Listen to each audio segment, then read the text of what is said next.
This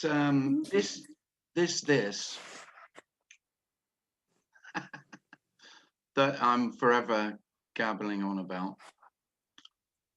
It's not another this, you know.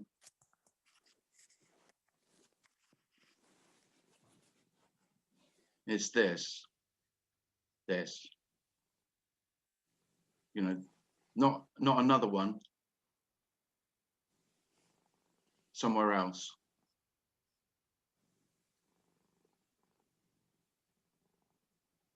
That you could look for and find. I mean, that is all we're speaking about. We're not speaking about anything else. I say we, it's mainly me speaking, but this isn't.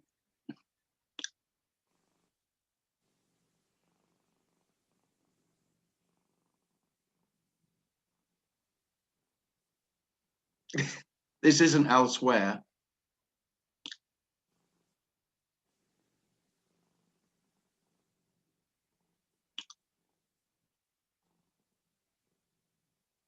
You know, there's not a mysterious this.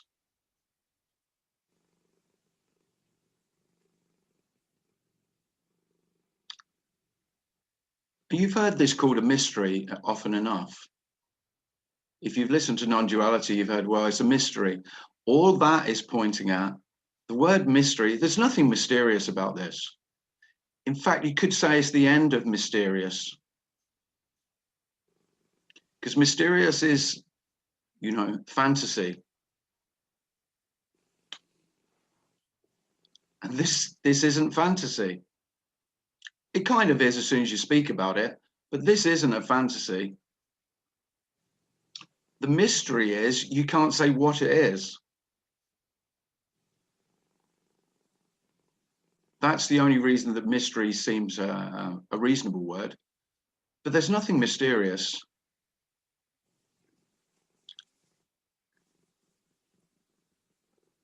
Wonderful, but not mysterious. Unknowable, but obvious.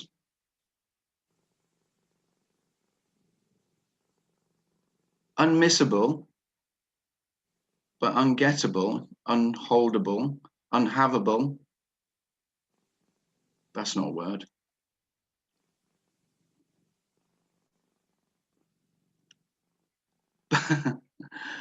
But there's nothing mysterious in a daffodil. And yet the daffodil is a mystery. You know, the word isn't the daffodil, is it? A daffodil isn't a daffodil. That's just our way of saying we know the daffodil and what it is. Well, we don't know what it is. There is no knowing what it is. It's just a beautiful appearance. It's just something that, oh, there it is. Oh, here it is. And really, that is how life is. But in the seeming knowing, in my saying, I know what that is, I know what all the things are. The mystery, the wonder, seems to be lost. It's not lost. It's kind of covered over. It's never covered over, but it seems to be covered over with that sense of knowing that I say, I know a word. I've got a word for something. I know quite a bit about flowers. I did O-level biology. So, you know, I know what that is. I know how it works. I know how it came to be here. It grew from a bulb. See, I know that. So I know a daffodil. Well, it's complete bullshit, isn't it? We don't know. It's a complete wonder. I'm saying daffodils because I've got daffodils in front of me.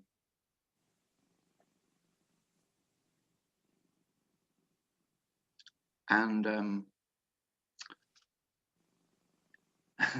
so nothing changes. You still have the knowledge that you seem to have gained through experience, through the story. That knowledge doesn't go anywhere.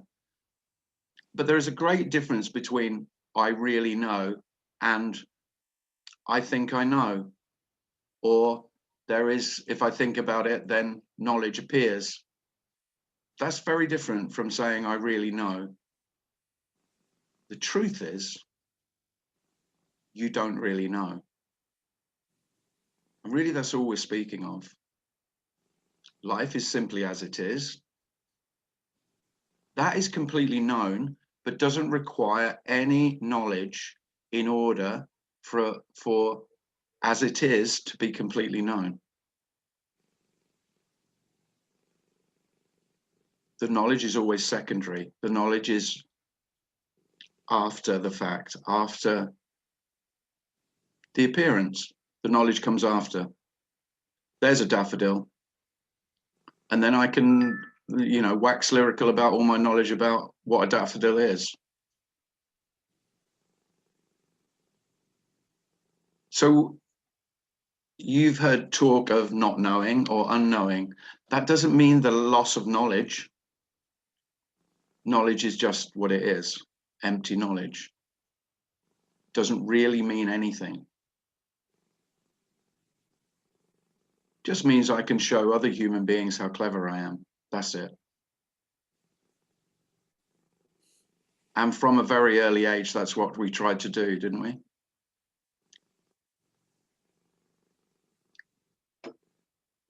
Tried to show the other kids and the teacher and our parents and our siblings how clever we were.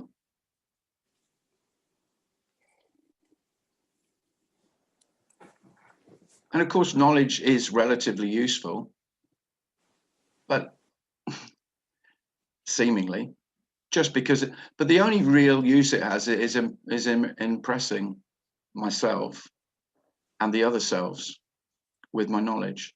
This doesn't require any knowledge. It doesn't require any understanding.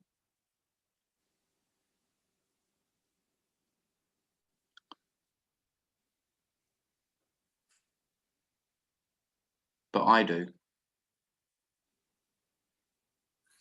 Because what would I be without that knowledge? Or what would I be if the knowledge that I am real didn't feel real anymore? That's what we're speaking about. That conviction, which is the root of all knowledge, I'm real, therefore I know everything else is real.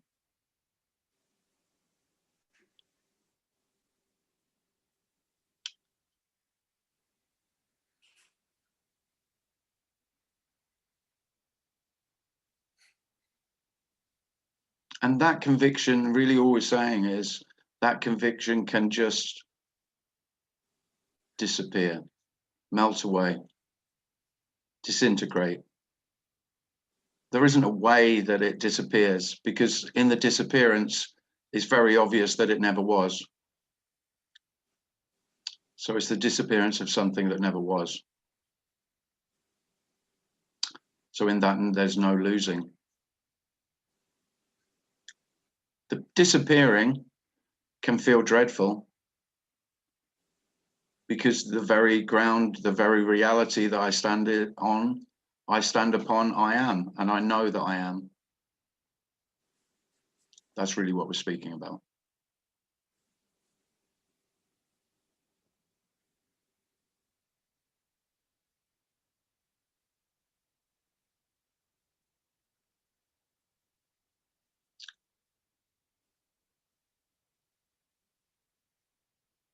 So it seems that a lot is lost in the loss of self. It seems that it can feel like everything is lost, but there's really nothing to lose.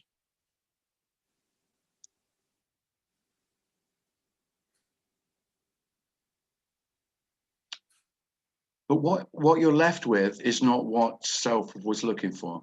That's for sure. There is no doubt about that. You couldn't be looking for this because it isn't anything. It isn't anything in particular. It's absolutely nothing and completely everything that could be. It's the impossibility of ever getting what you wanted. So who would want that?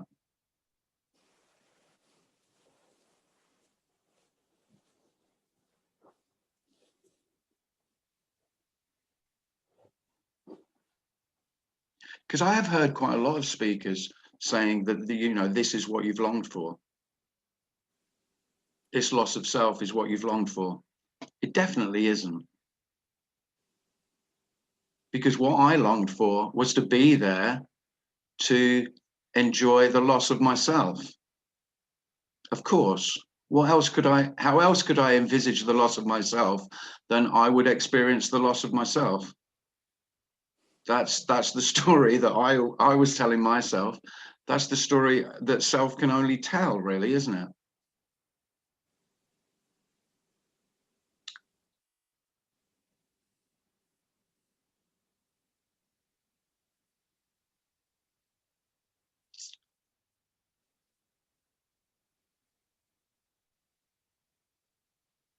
So in that way, you know, this isn't what you're looking for. But then in another way, it completely is. Because of course, this is all there is. So you couldn't be looking for anything else because the very looking for it is it. There is no getting to where you want to get to.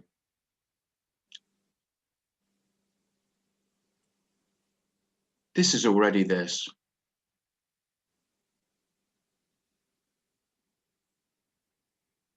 This is already whole and complete. This is it with no it.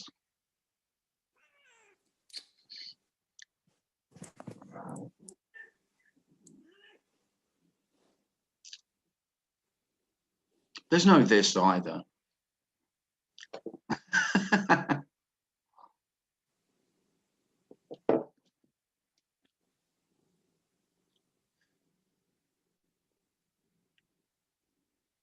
There's a wonderful freedom in that, the end of that desperate need to know. That need to know is the suffering.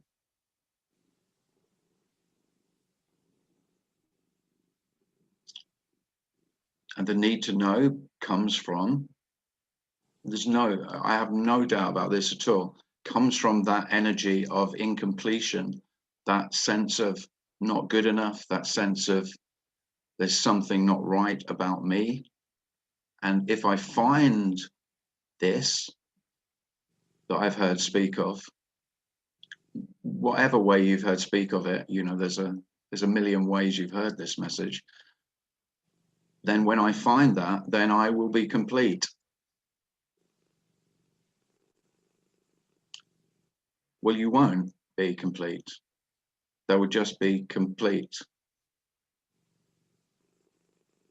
But you won't be that. That's why it's the hardest thing to say, that this isn't what you want. This isn't what you're searching for, because you're looking for your own completion. That is that is the very seeking energy. And of course it can't happen. And there's a very obvious reason it can't happen. The very sense of being the incompletion is the seeking. They're not two separate energies, you could say, or not two separate motivations. The motivation to find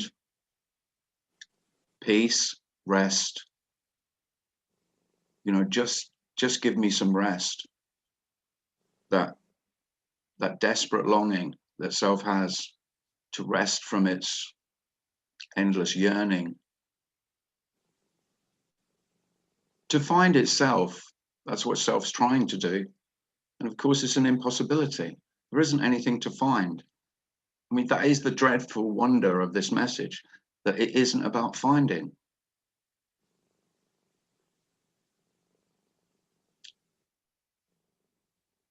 Tim didn't find what he was looking for.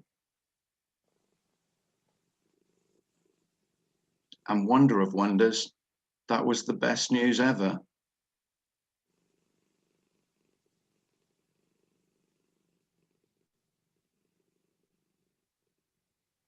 And it just seems in the story of most selves who are seeking what they feel they lack, that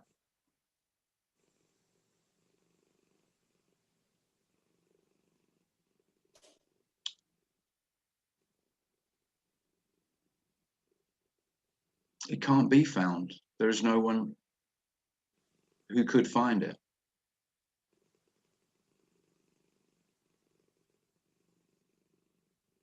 This can't be lost.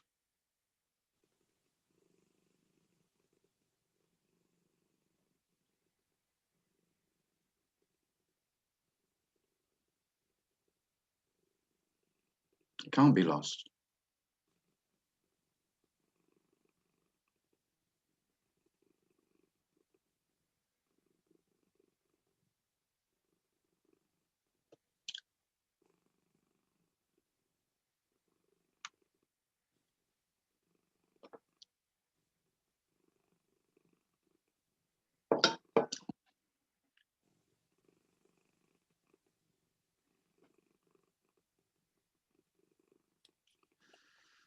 Okay.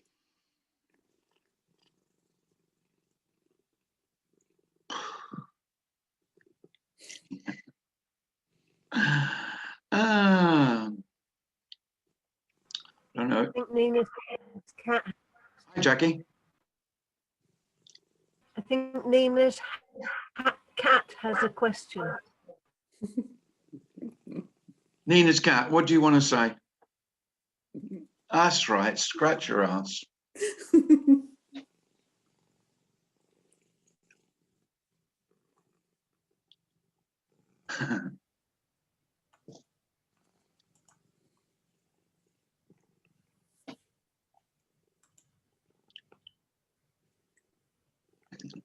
Hi, Tim. Hi, Heidi. Hey there. I have a question. So when you speak about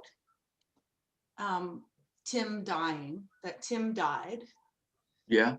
So, and I'm just okay. So how would you know that? How would there be a knowing of that? That's a very good question. I don't think I say that, Heidi. But I know, well, I may have said it, but I can easily contradict it. If I have said it, that's not really true. Number one, no, Tim didn't die. And number two, there was no knowing of it. So if I have given that impression, then that's quite misleading.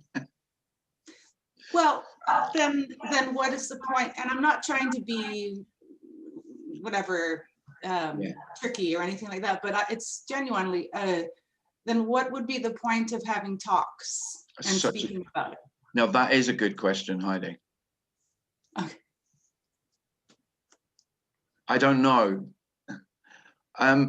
There seems to just be a wanting to talk about it. There isn't a point other than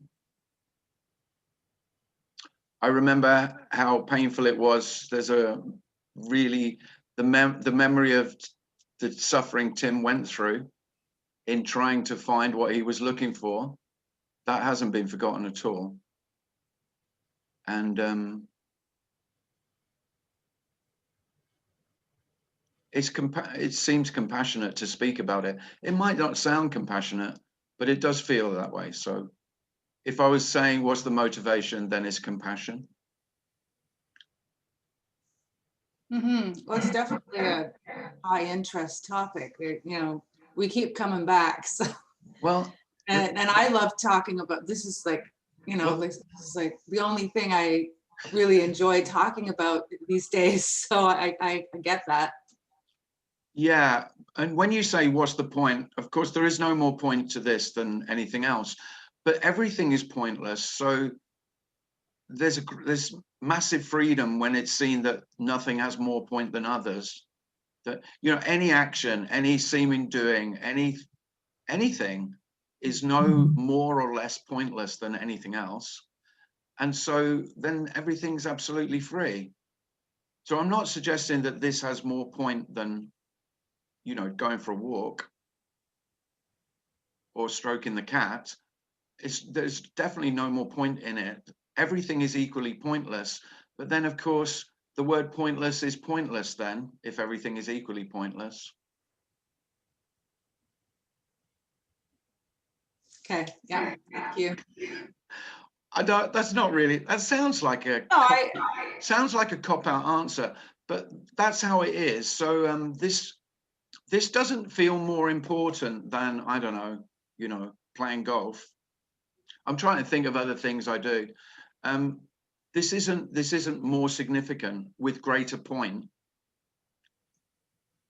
so for you, there's a remembering of the struggling that seemed to be there, Yeah. and now it's not. Yeah.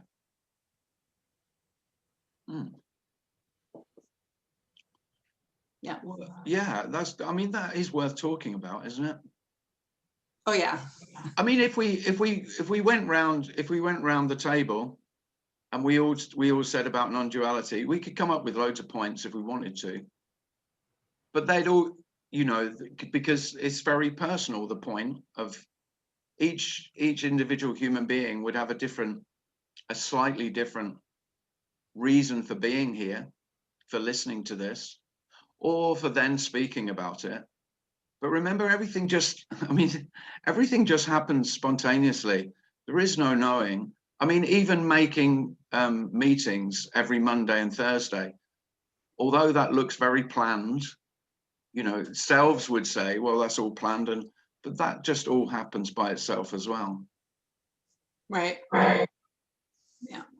It's all pointless. That kind of is the point of doing the meetings. You could, I've come up with another point. If you keep asking me this, I'll come up with loads of points.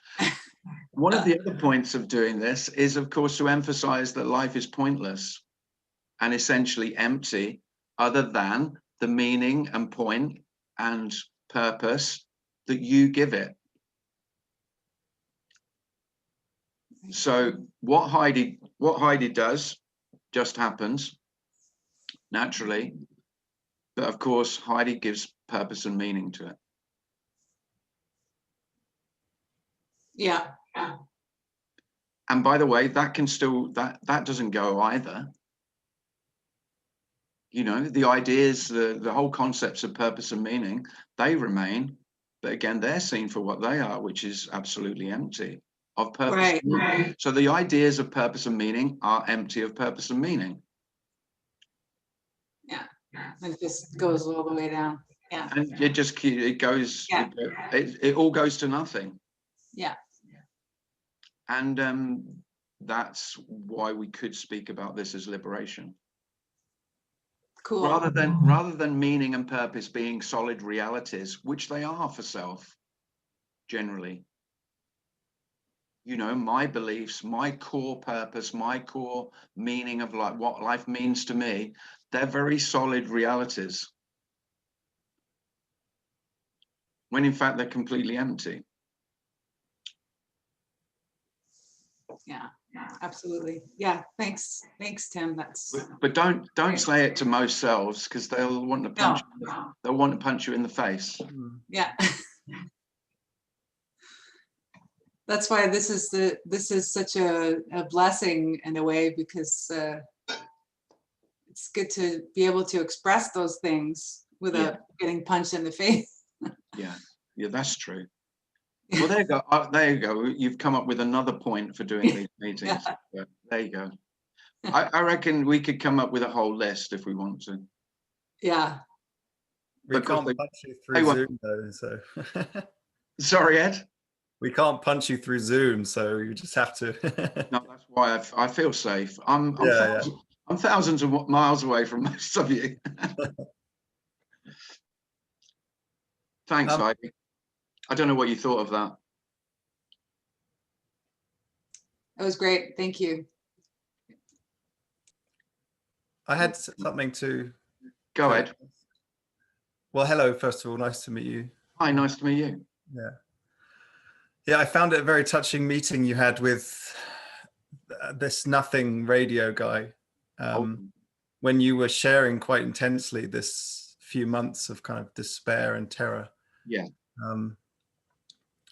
Which I think in a low level way, there's been that feeling here for quite a long time, basically like a few years of kind of prolonged, it's pointless and meaningless, and this hopelessness. And then you were saying quite brilliantly, well, when there's no more hope, then there's also no hopelessness. It's not like there's this individual that's left now with hopelessness and it's all shit, even though, to be honest, that's how it feels, because, you know, it's still a reality here. It's still completely believed, you know.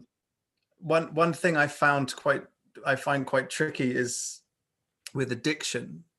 For example, most days I just want to get drunk. I just want to get buzzed at least, and it's great when it's happening, but then the next day, of course, it's like all of this mud is there. I don't know, it just feels, again, it feels very real. So, you know, that's why this question's coming, of course, but it feels like it's just tricky with addiction, because it's just like, especially when there's no point in not doing it or doing it. It's like, well, why not just do the things that you seem to enjoy? And I've heard people use non-duality as a, well, why not? There's no point, there's no tomorrow anyway, so I might as well get pissed today. And of course, if that's the story that self is telling itself, then that is how it is. This doesn't have any remedies. I mean, I think this is really a beautiful message, but it's utterly ruthless, because it doesn't offer self a single glimmer of hope. None. It's really dreadful that way. And I've been in helping professions all my life. In the story of Tim, he was a helper. And so that can still feel, there can still be a little bit of tension there, because there is almost instinctively, habitually, I want to give you some advice about what you could do. But that would be completely dualistic, and that would be totally separate from what this message is saying. I could still do that though. It wouldn't mean anything. You know, this isn't a help with addiction. No.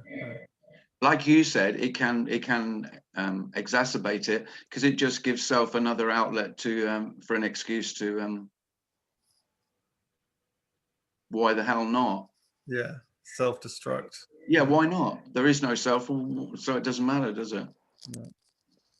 No. Of course, that's not what the message is saying at all, but you know, it can be taken by self in any way. Most selves don't even hear it, fortunately, Ed.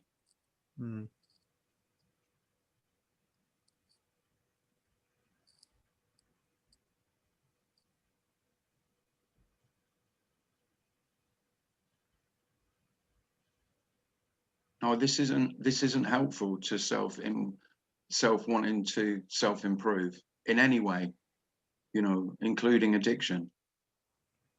That's this hopelessness, this sort of feeling of despair. It's like, it doesn't matter what you do, you're not there. And it's like, okay, but it's not how it feels. So then it's just, until it's not happening, it's happening 100%. There's not a time when it's a little bit less, because it's the same truth, you know. It's just apparently it's just No, this again, it is harsh, because if you want help, then you need to go to another self who wants to help you. You know, rid yourself of addiction. This message isn't helpful with that. I mean, it's that ruthless that it says, well, self or no self, there may still be addiction. It's not to get it doesn't even offer you the hope of, you know, in liberation or in enlightenment, or however you're looking at this, that your addiction will be cured. You know, there will be no self, so there'll be no addiction. It doesn't even give you that. Right. Because because that, you know, we're talking about just an imaginary future. It's completely unknown and unknowable. Yeah.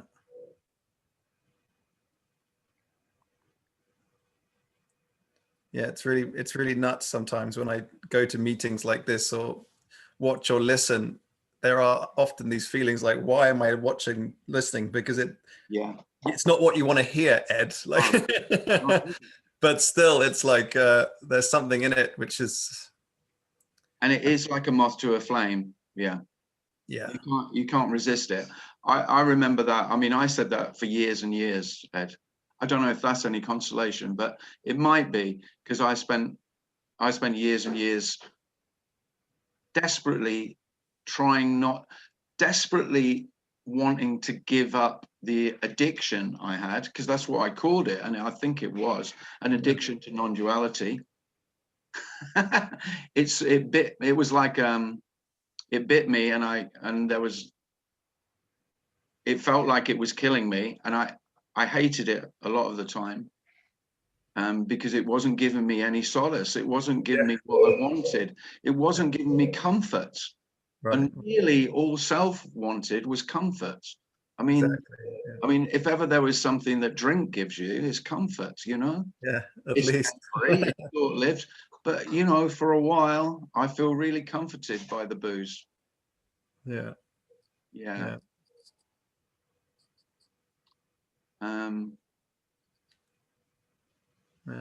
But yeah, if you want help with addiction, go to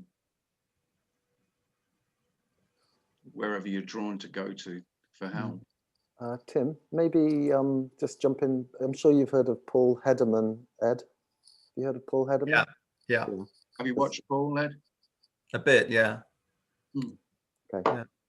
Because he's kind of crossover between AA and 12 steps and non-duality.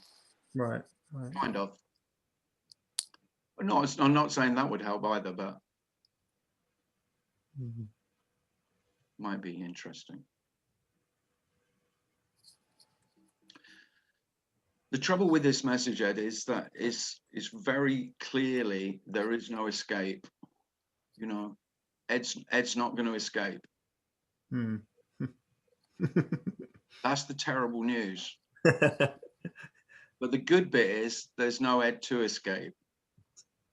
You know? Yeah. I mean, but Ed or no Ed, you know, this isn't some, you know, fairy story of, you know, transcendence, of transcending this earthly human life. It's exactly the opposite. I mean, I've heard non-duality speakers speak in a way that's quite transcendent sometimes, but that's not how it feels at all. There's no sense of that. It's the most absolutely human you could be, without the desire to constantly escape. That's what's absent. Because that's what I am. I am the need for distraction, the need to run away, the need to hide, the need to become something else, to be better, to be well, or whatever needs. I am the sense of need. And but it's not an escape from being human at all. No. Not one bit.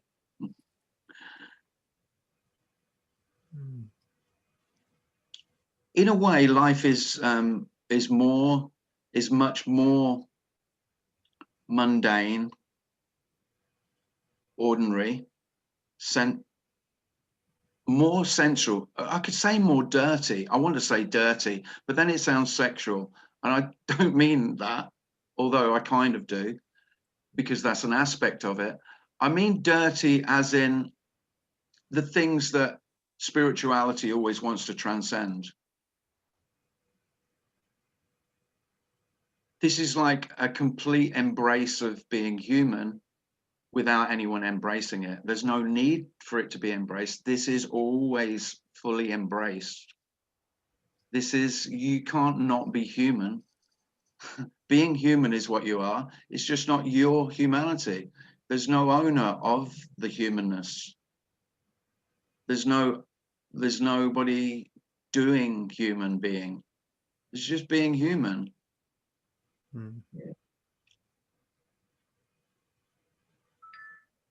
Yeah. And the other thing about habits and addictions, this isn't saying that they'll go if, you know, the illusion of self doesn't appear anymore. It's not saying that at all. Habits are just as likely to be habits. This is like freedom for habits. This is freedom for all that shitty stuff that you've been ashamed of and you've hidden from everyone and yourself. Just freely being what it is. You know, there's no, you're not chastising yourself for being, or for whatever self chastises itself for, whatever it loathes itself for, whatever it hates itself for, whatever it judges itself for. It's freedom from the judge. Because if judging happens, which it can still happen, of course, it's got no weight, because I was always that sense of me being the arbiter of right and wrong, of moving forward or slipping back. Right. In the story of my life, where am I? All of those nonsense ideas that it's impossible for self to escape them, because that is the very ground that I stand on, that reality. You know, that I've got here I am, and now I've got a story about where I could go and the possibilities.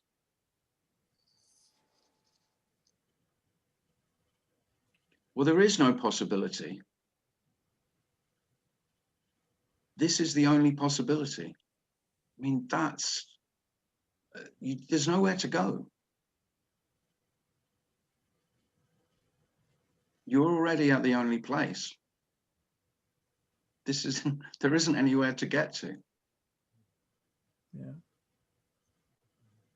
And even though that's not what you want, there is amazing peace and rest in the absence of the one who demands that this be other than it is, that there's other places that I need to get to, which then my life will be okay. Then I'll be okay. This is okay, whether it's okay or not.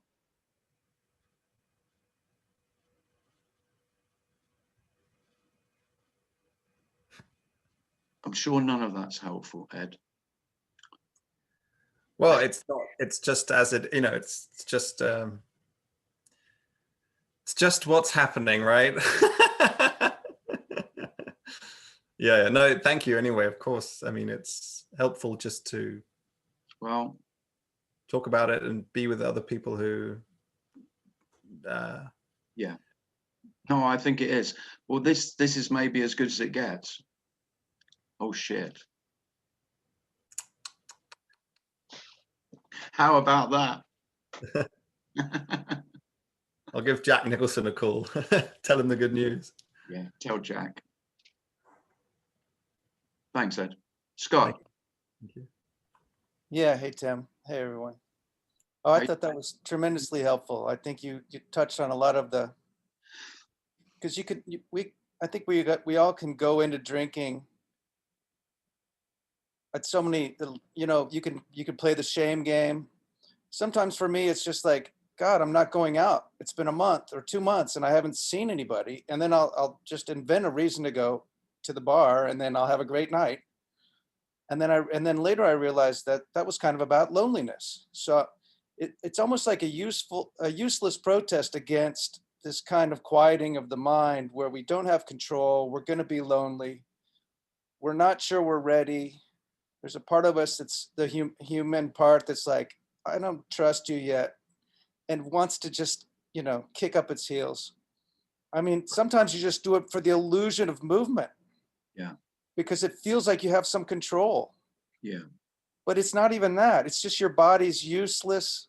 Your mind's useless giving up its habits because it thought going back to habits was going to be of some kind of security. Mm-hmm. And it sees that that was just empty too. It's kind of sad because you're going to watch it go away in slow motion and think that used to give me comfort. Was that invented? Yeah. Did I invent that too? But I think the whole purpose is to pardon yourself, like Tim was saying, and say, even that part of me that I was trying to cut out, being in an ashram or wherever you are and trying to be spiritual in quotation marks, that part's it's gonna come with you too. So you're gonna have to let it be what it is. And it's just human. It's not ugly and it's not No. you. And there's no shame in it. No. There's no beauty. I mean, you can only get through this by going through 100% of it. That's the only way to resolve it. Is 100% in and 100% out, and whatever I do is irrelevant. Drinking or not drinking is just totally irrelevant to the whole idea of me being a person. And I wanted it to be central, or you wanted it to, you tried to make it relevant, but it wasn't. Mm-hmm. I mean, it was fun until it wasn't. Yeah. Yeah, there's nothing wrong with drinking. I live in a place where nobody drinks, and you wouldn't, so I have to escape every now and then to let that part of me kind of breathe. And now I realize nobody's right. They're not right, and I'm not right, and that's just my particular body going through kind of a integration. Because you don't know where to put this spirituality. You really don't. How does that make me the bad guy if I'm supposed to be pure? Well, one of the great freedoms, Scott, is that you won't want to be telling anyone how to behave, unless it's directly towards you, and you just go, I don't like that, or fuck off. I mean, that can happen. That's just pure reaction. But there won't be any piety. The pious. If there's one type of person I can't fucking abide, it's the pious. The high and mighty. I know a few. I know a lot, and I don't necessarily mean religious for pious. By the way, some of the most moral, most pious people I know are atheists.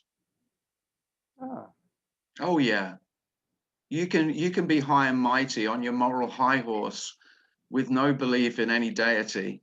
You just believe you're in your own righteousness. How much more you are. In fact, atheists are worse, really, because at least religious people can have the excuse of they're doing God's work, whereas the atheist is just doing their own. There's nothing more infuriating than somebody who thinks they are the judge of all humanity. Anyway, It is. You're right though. When you stop judging yourself, it's like you automatically stop judging everyone. The two are so linked. Oh no, they're one and the same. Yeah. So it's about allowing a part of ourselves that we thought we were going to have to cut off. Instead, the whole package is coming. The whole of you, warts and all, is going in. That is lovely, Scott, but I have to emphasize, Tim didn't allow anything. I'm not allowing anything. I didn't. This is all of what I'm speaking about, whatever we're calling any change, the seeming change, is all against my will. Yeah, I think you just stop fighting it. All of it.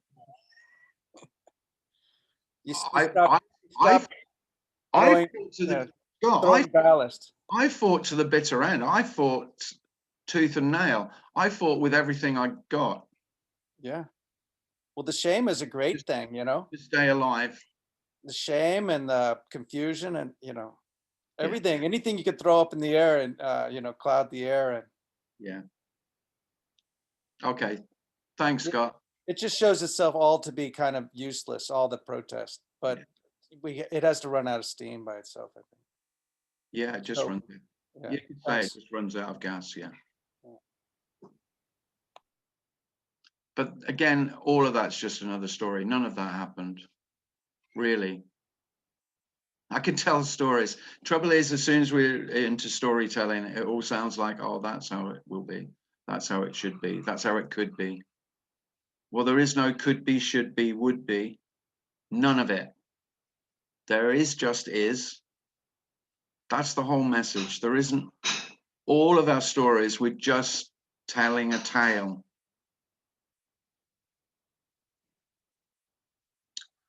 This simple as it is. That's it. All of it. Everything.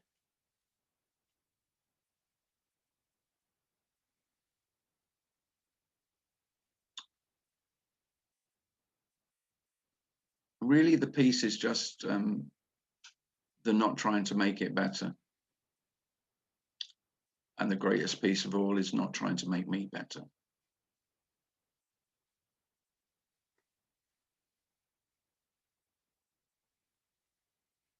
Turns out there was never anything wrong with me. Now, you don't have to agree or disagree with that. But it turns out there was never anything right or wrong with me. I mean, how wonderful is that? Heidi, that's another point. I hope you're writing them down. I might read them out at the next meeting. All the points for speaking about this.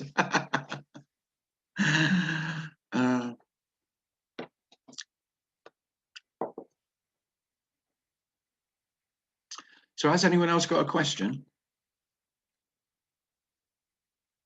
Or something they'd like to say? I have another thing on my mind here. It's Heidi again. Yeah, hi Heidi. Somebody had mentioned something a while back, and it just came up that this message cannot be heard by me, who is apparently in an unstable place in their life. What do you say about, what do you think about that? Like, Nonsense. right.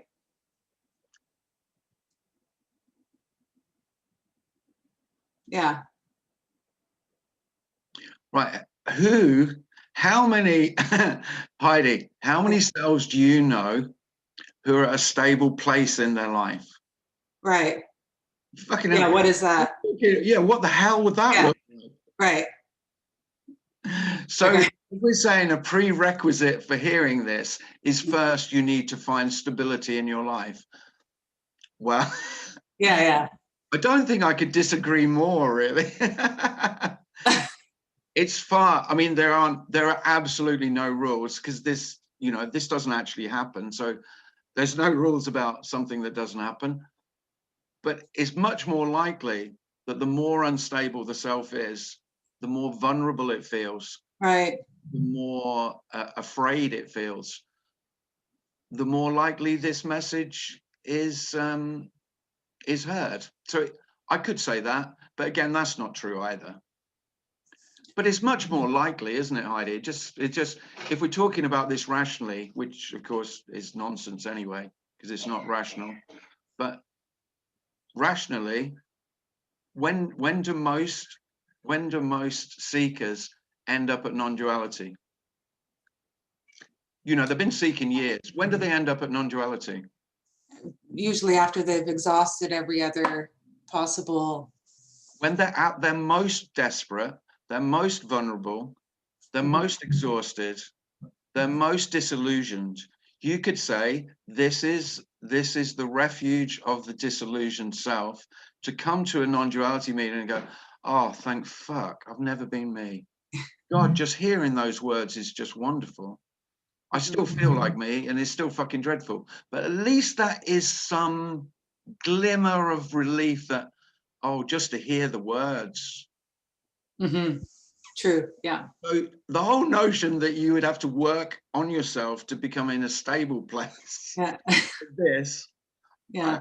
Yeah, I think you've got my idea that I got it. I couldn't disagree more.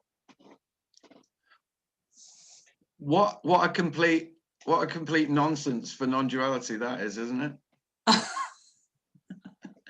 Well, I don't know any All kinds of things. I don't know any stable selves anyway.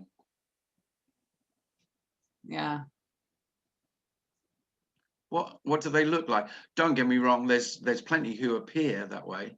But then if you were a fly on the therapist's wall, you might think otherwise.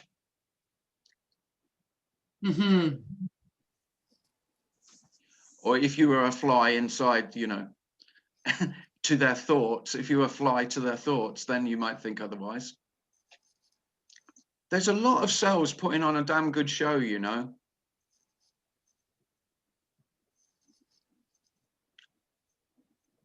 You could say that's what self is.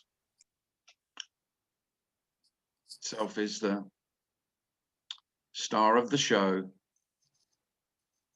This is my life, starring me, and it's got a couple of co-stars if I allow them into my life. You know, my spouse, my partner, and maybe my children. They can have a bit part, but there's only one star of the show, isn't there? I don't like sharing the limelight, even if I'm quiet, you know, I'm quietly in the limelight. So I'm sitting at the back and there's all this going on at the front, but as a self, the spotlight is on me quietly sitting there, you know, contemplating, if that's how I see myself. But the spotlight's still on me, isn't it? I'm always in the spotlight. That's what I am. That's the sense of self. And this is the spotlight going out and not coming back on. And if it's shone, it wouldn't shine on. There's nothing for it to shine on.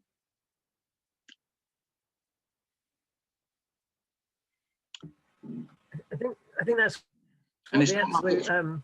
Sorry, who's Jackie? That's Jackie. Yeah, sorry, internet's delaying me again. But just we're saying about the spotlight. That feels like the absolute attraction of the know me. Like I hate being looked at. Yeah. I love being looked at. Don't get me wrong. Exactly. I love being the star of the show. Yeah. And I also hate. Yeah. Well, like, my favorite fantasy is that I'm the only person on the. yeah. So no one can see you, but it's still. I love it that Jackie. Yeah, like for there to be no one, and for for life to be blind. I just love that. Oh man, that's my, life is blind. That's my favorite line of all time. And I can see why you're attracted to that, because of course life can't see you. That really is how it is, Jackie.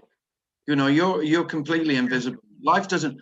That's the dreadfully wonderful. So life can't see you because you're not there. There's nothing to see. It doesn't recognize you, but of course that makes you completely irrelevant. So you can't pretend and that that's you're both the yeah, that's the double-edged sword. Yeah.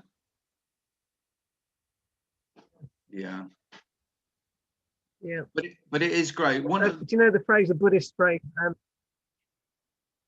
Sorry, there's a delay. It makes it awkward, doesn't it? Yeah. Just saying that there's a Buddhist term, honey on a razor's edge, and I love that phrase. Say it again. I missed it. Honey on a razor's edge. Honey.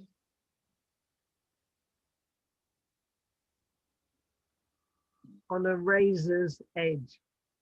Nice. I like. But yeah, someone turn the light off.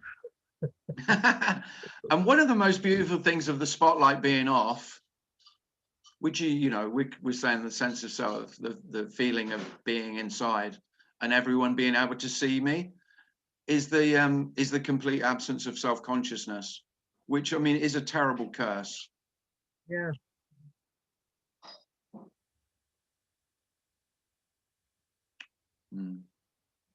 So freedom from self-consciousness. Why a curse? I mean, Well, it is a curse because I always have to be on guard because I'm aware of myself. I'm aware of how I'm coming across.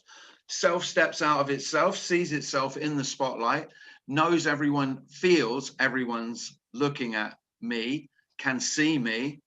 And I have to, it's just endless energy to guard myself against embarrassing myself, making a fool of myself. Humiliation for self is humiliation is probably the greatest fear for a lot of selves, not for everyone, but freedom from the fear of humiliation is worth speaking about. Write it down, Heidi.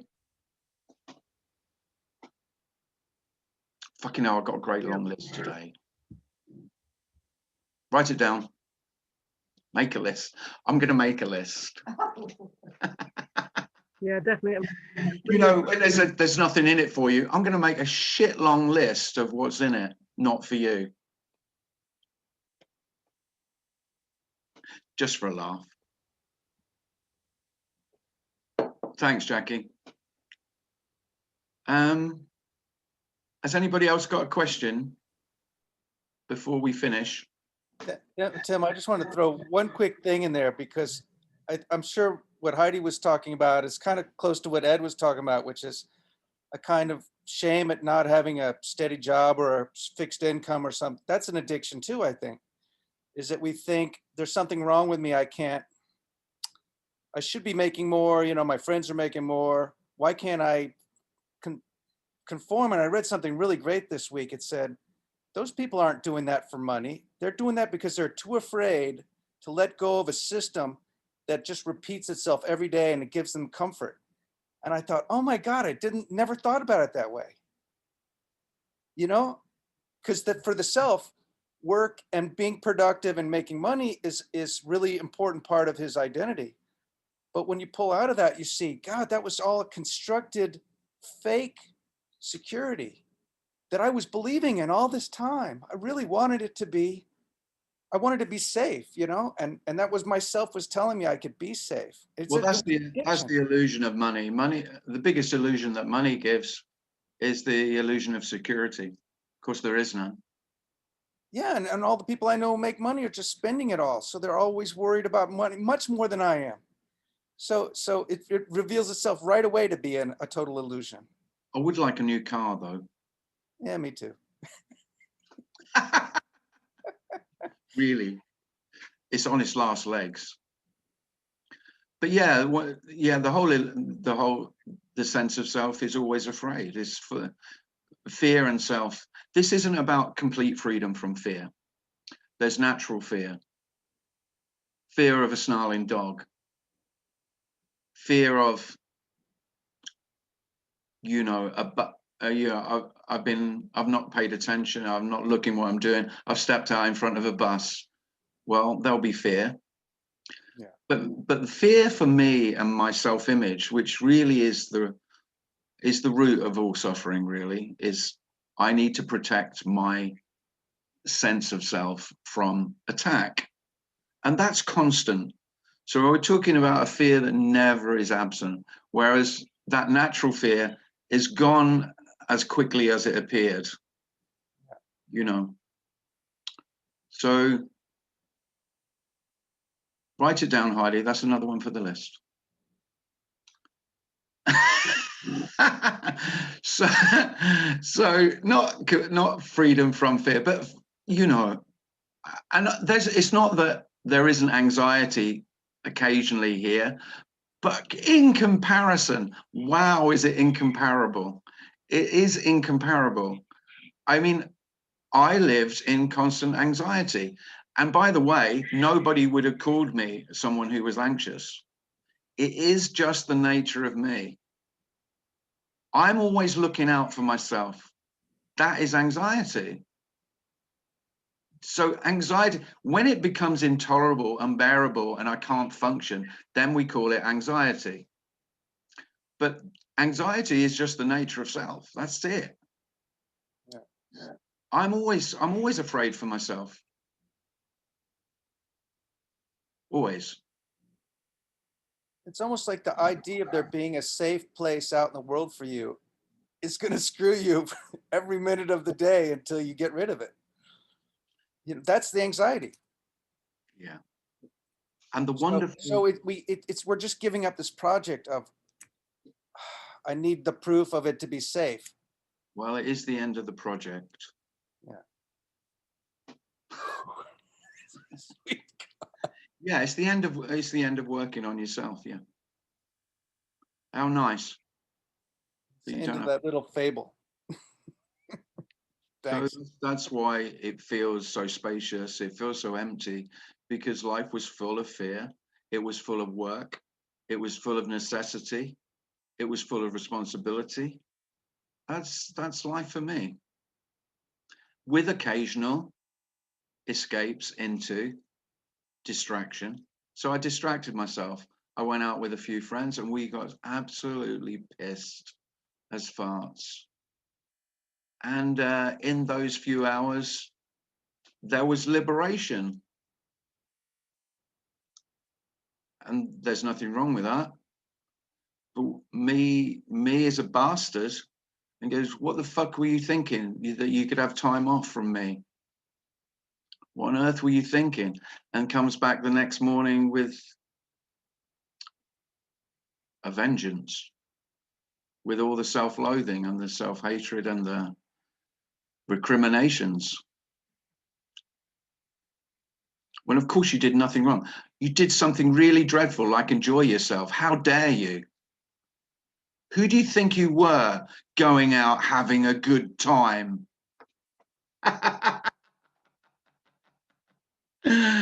Oh, this precious self that we've held so dear. Just a complete bastard.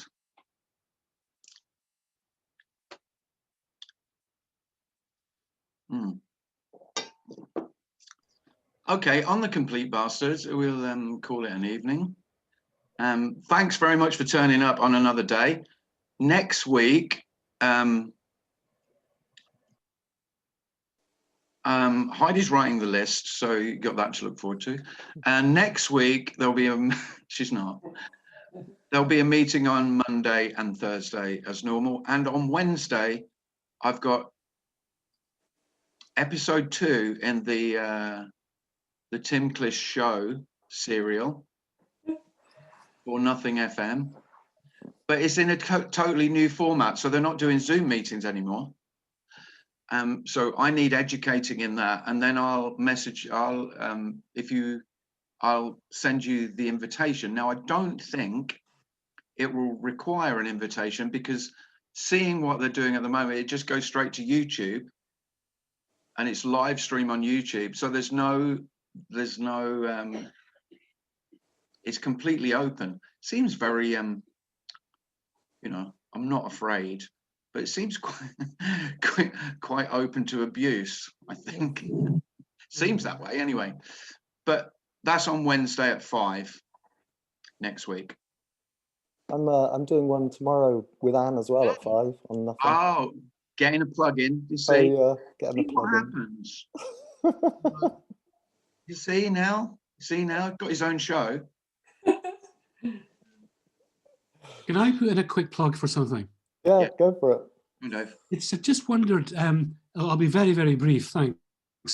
And I no wish to advertise other speakers.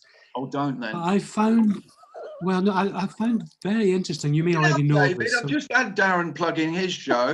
There's me trying to. Well, go on. You're gonna hate this, but it is genuinely it's a very high profile exchange, and it's Jim Newman and Sam Harris. I listened to it today, David.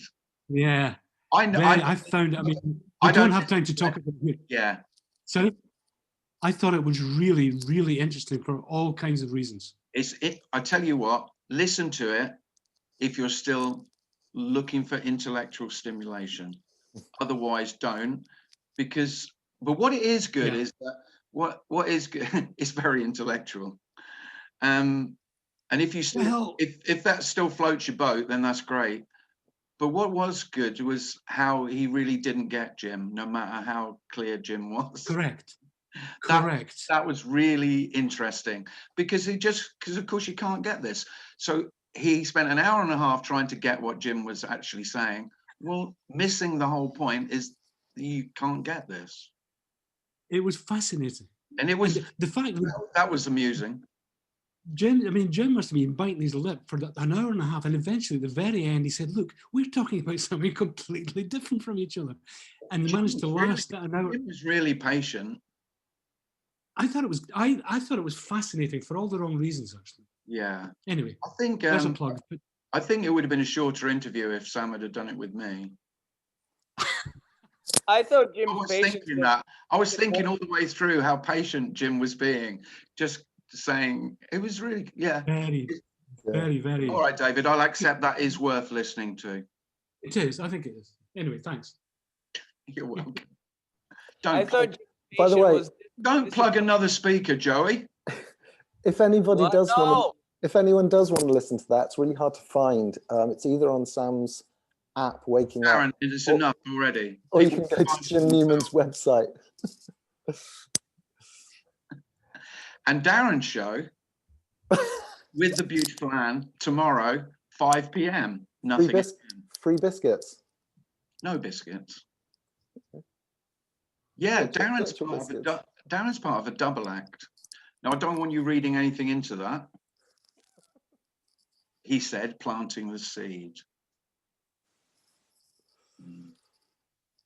Yeah, so we'll tune into Darren tomorrow. That's great. And thanks, Darren, for all your help. Oh, you're welcome. Darren's been helping me today, setting up, trying to set up me doing my audio book or audio version of This Deafening Silence. And we sort of got there, didn't we? Yeah. So I'll be starting doing that. Sitting in a small room alone, reading your own book to yourself. I mean, if I had an ego, I would say it's probably the most egotistical thing anyone could possibly do. But Darren did suggest Terence Stamp. I said, I've rung him, he's unavailable. Then Stephen Fry, I said, no, I'm not sure. To Harry Potter, I thought. Then who else did you say? I said, well, Singer from Muse wouldn't be appropriate. So you've got to choose the right reader, really, you know. Yeah. Oh, I said Richard Burton, if he was still alive, like War of the Worlds. That would be good. This Deafening Silence. Give it a bit of gravitas. Anyway, it's going to have me giggling through it. So we had a little test run today. Right, thanks very much, everyone. I'll see you. Cheers, Tim. I'll send out invitations for Monday. Thank you, Tim. Thanks, Tim. Bye. Thank you. Thanks, Tim. Bye-bye. Bye, Tim. Thank you. Thanks a lot. Bye. Cheers. Bye. Thanks, Tim.